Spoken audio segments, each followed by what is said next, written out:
Olá, minha amiga, meu amigo. Hora do nosso encontro nesta segunda-feira, 8 de setembro. Em 8 de setembro de 1664, os ingleses tomam a colônia holandesa de Nova Amsterdã, estabelecida na ilha de Manhattan. A partir desse dia, deram o nome de uma cidade inglesa em lugar de um nome de uma cidade holandesa. Em vez de Nova Amsterdã, virou Nova York. Por que eu estou contando isso? Porque tem a ver com o Nordeste do Brasil, sabiam? Havia uma colônia de quase 1.000 judeus ali em Olinda, Recife. Porque estavam sob a proteção dos calvinistas holandeses, na colônia holandesa. E em 1654, 10 anos antes da história de Nova York, os holandeses foram expulsos do Nordeste do Brasil. Foi a criação do Exército Brasileiro, batalhas de Guararapes, né? As duas. E os judeus sefardins seriam perseguidos pela administração católica, de fé católica. Eram protegidos pelos calvinistas. 600 foram embora. Foram atacados por piratas no Caribe. A maior parte ficou na Jamaica. E 23 foram para Nova York. Ou melhor, Nova Amsterdã. Ficaram lá 10 anos. E aí virou Nova York. Judeus brasileiros, com nomes brasileiros. Sabe qual é o nome do fundador da Bolsa de Valores de Nova York, a maior do mundo? Benjamin Mendes. Será que o Gilmar seria parente dele? Bom, e em 1915, no Hotel dos Estrangeiros, no Flamengo, no Rio, foi morto uma facada o condestável da República, o senador José Gomes Pinheiro Machado. Hoje é nome de município, de rua, tem bustos, homenagens. Ele está sepultado no cemitério da Santa Casa de Misericórdia, em Porto Alegre.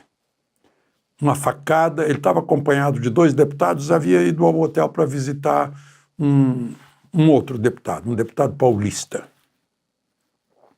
Ele era realmente o homem forte da República. Ele lutou na Guerra do Paraguai, depois deu baixa e fez o Largo São Francisco, direito, em São Paulo.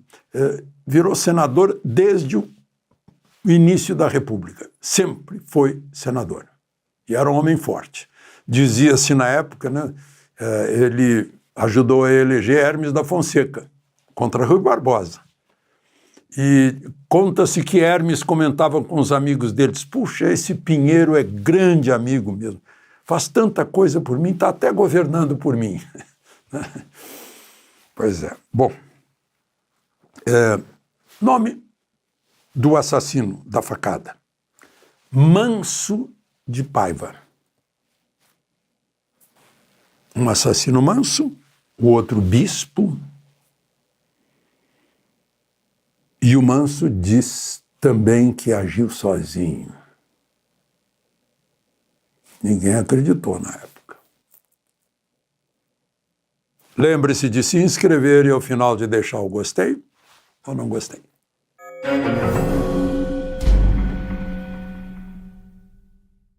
Pois é, na Avenida Paulista, Michele Bolsonaro lembrou que no sábado fez 7 anos a facada de Adélio Bispo, em Juiz de Fora, para tirar Bolsonaro da corrida presidencial, já que ele vinha liderando as pesquisas.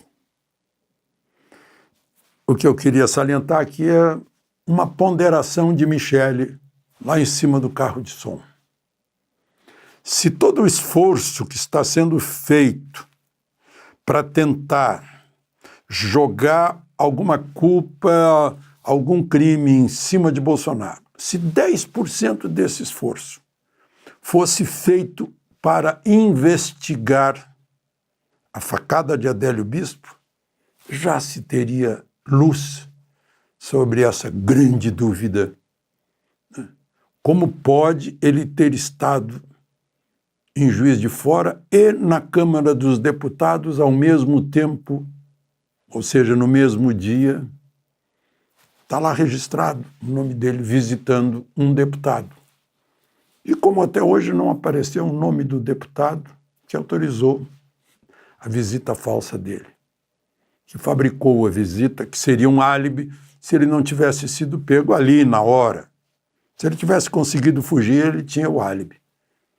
Mas foi pego ali na hora. Então, tem-se o executor, mas não se tem ainda, como é o caso daquele que há 110 anos matou a facada o senador Pinheiro Machado, o Manso. Manso e Bispo, né? O Manso disse que agiu sozinho.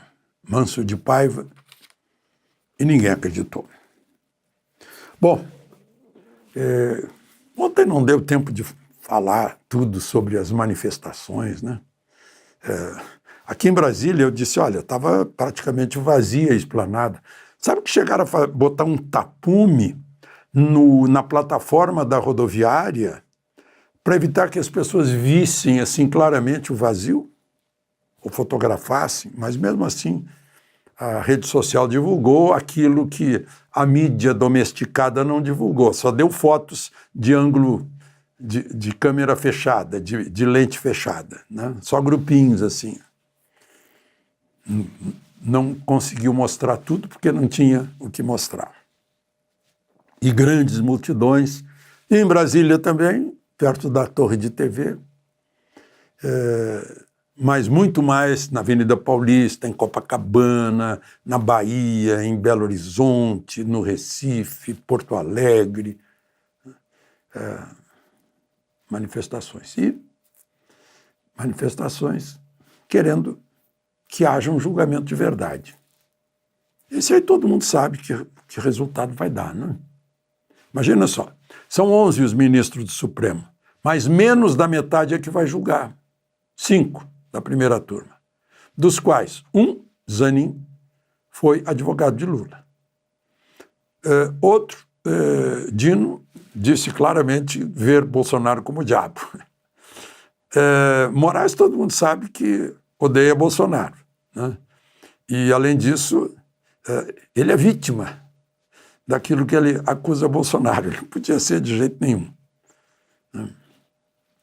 E todos já se manifestaram antecipando o julgamento. O próprio presidente do Supremo, ministro Gilmar Mendes, lá atrás o ministro Fachin já disse que Bolsonaro eleito seria um cavalo de Troia do autoritarismo, essa coisa. Então há um preconceito e pré-julgamento.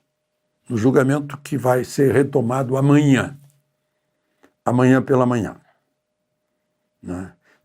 Eu cobria Supremo em tempos em que eu via Supremo anular julgamentos, porque não houve o amplo direito de defesa, ou porque se descobriu que a delação premiada foi obtida via algum tipo de coação, né?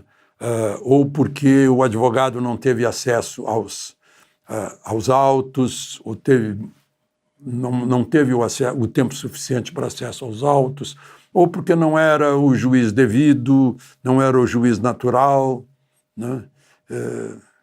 Não houve algum arranhão no devido processo legal, houve alguma dúvida sobre a culpabilidade do réu, era anulado. Eu lembro disso, de outros tempos.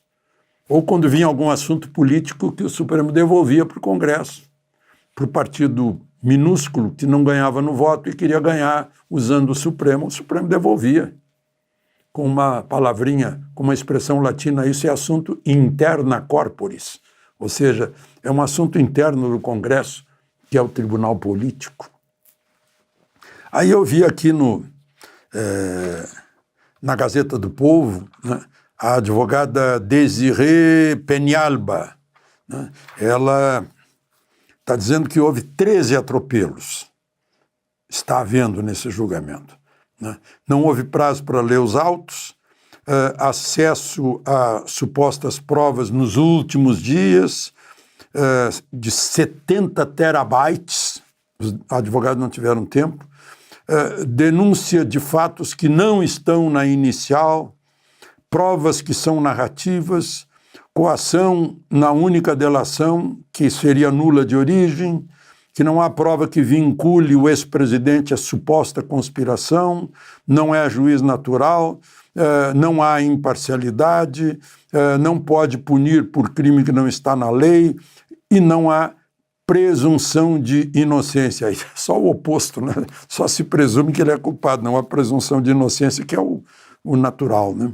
In dubio pro réu. Não há sequer indícios de autoria ou materialidade, né? Uma tal minuta é da internet, não merece virar documento. Se uma das incriminações é preparando para declarar estado de sítio, isso é absolutamente constitucional, porque tem que passar pelo Congresso Nacional, né? Se fosse. Então é isso, a gente vai se preparando para esse...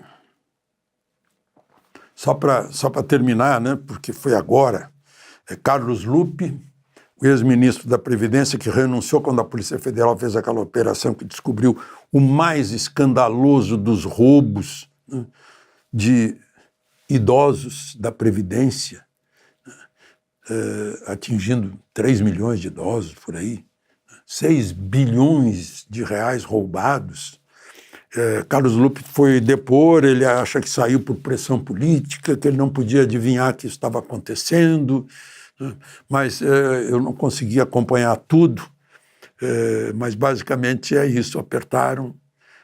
Agora, só para vocês saberem, hoje pediu habeas corpus ao Supremo o ex-coordenador do INSS. Ele já acha que vai ser preso. O Jucimar da Silva.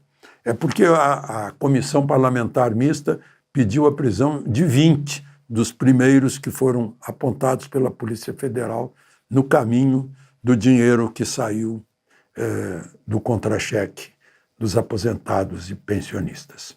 De Brasília, Alexandre Garcia.